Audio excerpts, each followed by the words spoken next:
Ya, tu sana ada satu. Cakap, takut ke? Tak.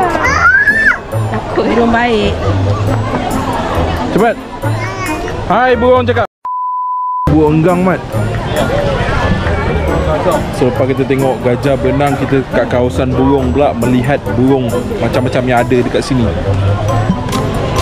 Burung apa tu? Kalau tengok macam enggang tapi I don't know lah. Ni. Ui, dapat tengok depan mata. Dapat tengok hornbill oi.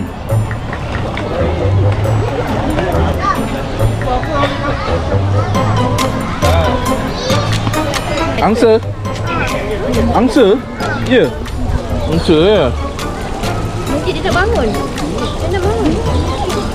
Nak bangun. Angsa? Hai burung cakap. Hai. Hai. Hai burung. Eh. Apa nama dia? Nama dia burung merak.